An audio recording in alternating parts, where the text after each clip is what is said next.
Ladies and gentlemen, welcome to NXT The Game Season 1, Episode 44. We are a little bit ahead in our recording of our saves, and you'll know this because we are watching right now Day 1 of the New Japan G1 special in Los Angeles, aka Long Beach, California. For those of you who are not from around here, I will be going to Day 2, so I'm very excited. So we are at Episode 44, only I think 34 or 35 is posted. Anyways, so we're going to start us off tonight, 77B, with a limo pulling up, Tino Cavatelli getting out. Remember, Triple H loved Tino's athletic background from the NFL, and he's pushing to get him high up in NXT. Him and Regal are kind of not seeing eye to eye. No work improvements, but Cavatelli is getting better at his gimmick. A 77B to open. Following that, we get a video recapping Tino's debut and Triple H's backing. We see him traveling to Tino's home to sign the former NFL star, and we see him signing his first NXT deal, and then we show him preparing for this match. Obviously, we skip the fact that he lost that NXT TakeOver Toronto Bate for the UK Championship in under 4 minutes, because coming up next, to start NXT, Tino Cavatelli will get a second chance as he takes on Tyler Bate for that very same championship coming up next. Bate underperformed, Triple H was good, Cavatelli was awful.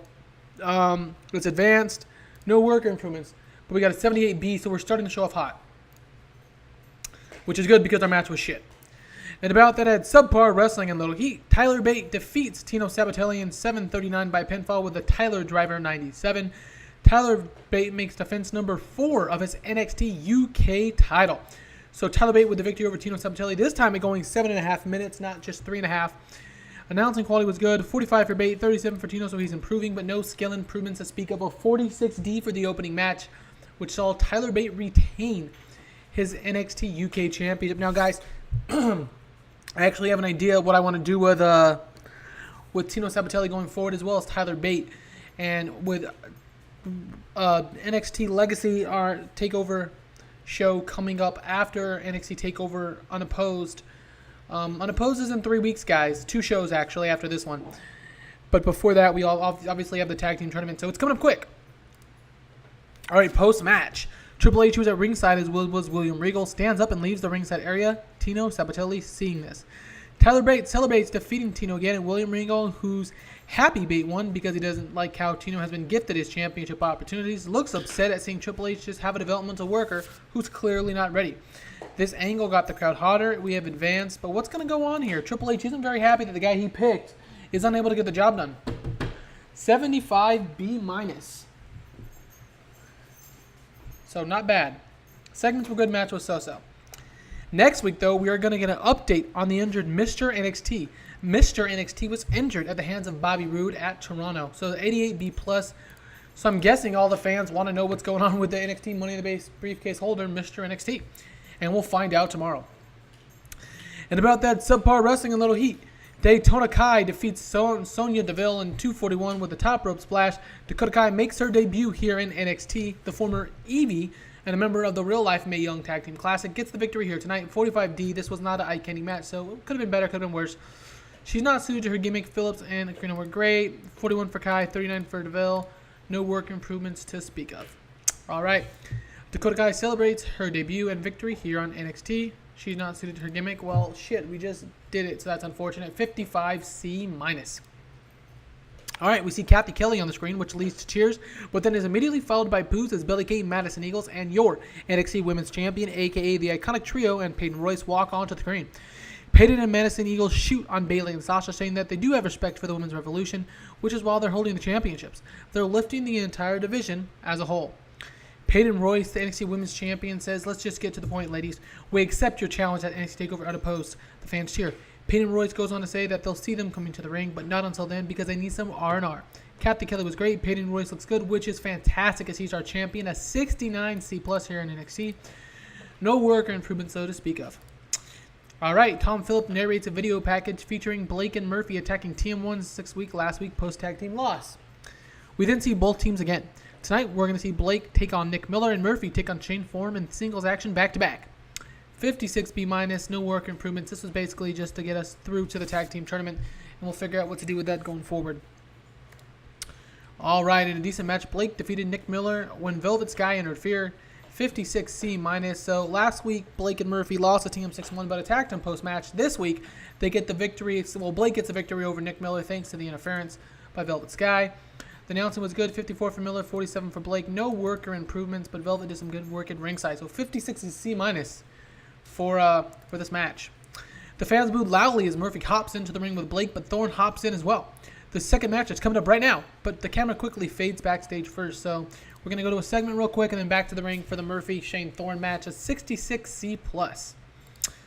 All right, we catch up now with Andrade Cien Almas getting upset, but his big brother Macias Almas being even more upset.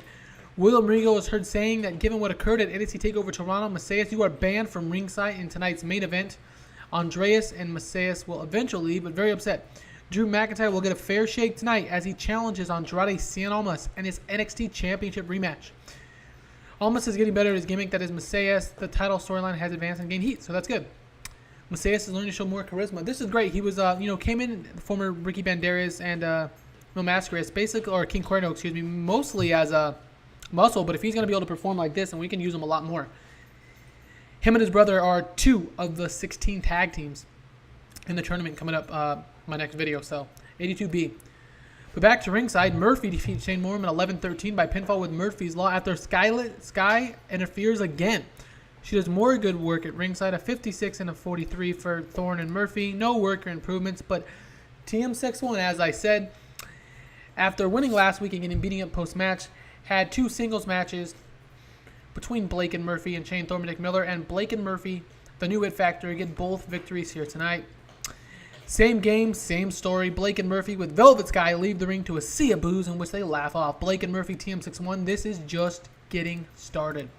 So I forgot to book in a storyline, which is unfortunate because I did about 5 seconds with the pair of teams this week. 64C, though. Not too shabby. All right, next, and about that at Decent Wrestling, Ember defeats Bridges in 10:36 with a top rope starter. We'll just call it the O-Face. Ember Moon with a 52, Bridges with a 56, a 58 C- here on NXT between these two beautiful ladies, guys. So this was a very good in-ring match between the two of them. It wasn't eye candy either. 58 C-, no work or improvements. But, Ember Moon, in NXT right now, she's really getting a push towards Asuka, I believe, for that championship. Bridges, formerly Crazy Mary Adoption. Bridges is her real name, her real last name, so we went with that before she got her real name in NXT, so we're not going to change it. But, yeah, Ember Moon with the victory over Bridges of Crow's Nest here tonight on NXT. We see Triple H backstage, though, chewing out Tino Cavatelli and walking out on him, leaving Tino to his own devices. The storyline has advanced and lost heat. There's no work or improvements. A 68 C+, and Triple H looks like he's going to have to find another way to get to William Regal, who secretly he's not been happy with the job he's done. Why? I don't know. But next, before our main event, we get a look at both wrestlers, Drew McIntyre and Andrade Cien Almas, as they come up next for the NXT Championship match. Here it comes, guys. We had I believe it was a 59 C+ or 59 whatever it was in Canada. We thought the ratings were a little lower because it was in Canada. Not sure. We're going to find out next, though, how the heel versus heel main event match goes. This is Drew McIntyre's rematch. Let's see what happens. 64, okay. And about that, good wrestling and decent heat from the crowd. Andrade Cien Almas successfully defeats Drew McIntyre in 23-11 by pinfall with a split-second corkscrew senton. Andrade Cien Almas makes a defense successfully of his NXT Championship. 75 for Almas, ladies and gentlemen. This is the best in-match, non-eye candy performance we have had. McIntyre with a 68. We very rarely get that up that high as well. Storyline advanced. Got the crowd buzzing. No work or improvements, but that was your main event on NXT this week. So Andrade Cien Almas with his brother, Macias Almas, banned from ringside, gets the victory over Drew McIntyre, and he will be heading into NXT TakeOver unopposed as the NXT champion. Let's see what our match rating was today. Hopefully we got a 70. 70 C+, not bad. Not our best NXT that we've had lately, but it's not bad at all. So, this was the NXT The Game Season 1, Episode 44. Please, if you like this video, please comment, like, subscribe, share, whatever you need to do to get this series a little more pub. We're stepping up our production values. We're stepping up our everything. So, if you guys want to share that and get us the channel some more viewers, that'd be great. If not, that's okay too. I don't mind. I'm getting 20 to 30 views per show. I'm watching the analytics. Most of you are staying through a majority of the show. So, that's great. Some of you are scanning just to the end to see what I'm looking at right now, and that's fine too, because I'm having fun doing this. But anyways, this was Season 1, Episode 44 of NXT The Game. The next show you will see in 2 days' time in-game will be the NXT TakeOver Dusty Rhodes Memorial Tag Team Classic. But again, thanks for watching, everyone. Again, if you liked it, please like, comment, subscribe, share, whatever you got to do. Thanks for watching. Have a great day. And sorry for going quickly tonight because I really want to get back to this War Machine versus the Gorillas of Destiny match. Thanks, everyone.